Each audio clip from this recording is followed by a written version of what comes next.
You know that moment right before you hit post on something, you kind of pause and think, wait, who am I really doing this for?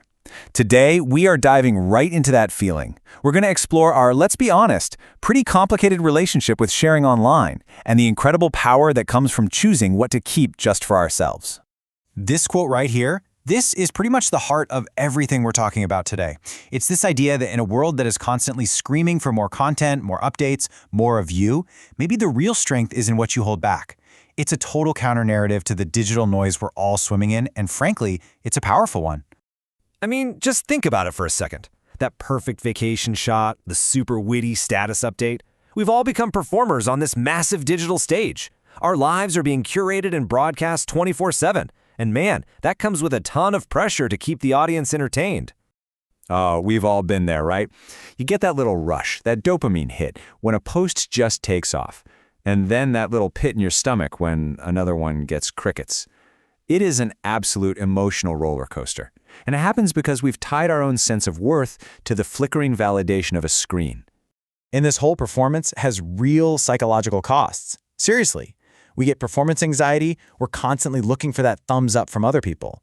And our own sense of who we are, it can start to feel really unstable, like it's rising and falling with whatever's trending, which eventually just leads to one thing: total and complete digital burnout. Okay, so here's where we flip the script. Let's totally reframe this whole conversation. Instead of thinking of privacy as, hiding something, what if we start seeing it as an act of control, as a powerful way of taking back the pen and writing our own story?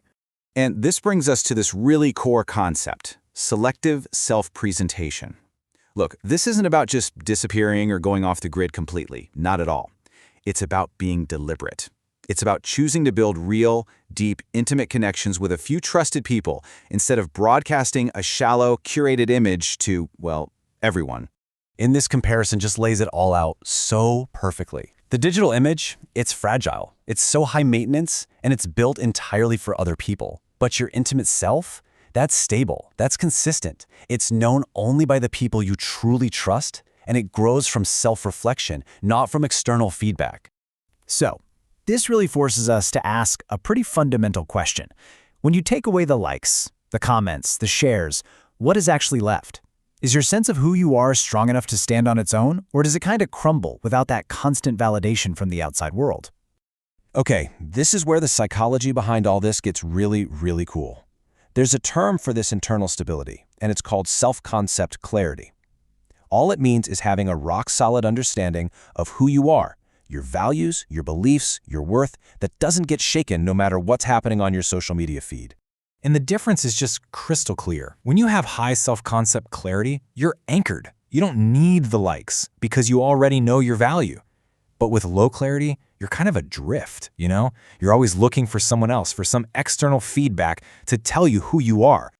So the big question is, how do we build this? Well, it starts with something simple, but also really hard. You've got to log off to actually look inward. It means intentionally curating your inner circle, the people who know the real you.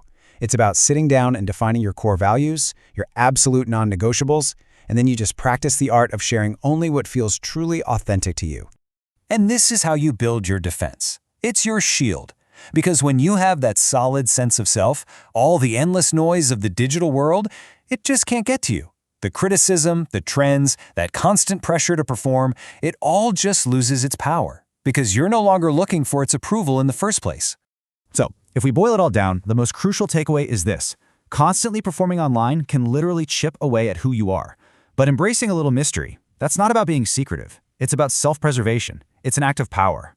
Real, lasting peace comes from building that stable inner self and always remembering that you are the ultimate curator of your own life, both on and offline. And that leaves us with one last thing to really think about. In a world that seems to ask for every single piece of you, what part is just for you? What treasure, what story, what piece of your inner world will you choose to protect? What part of you is sacred and just isn't for sale?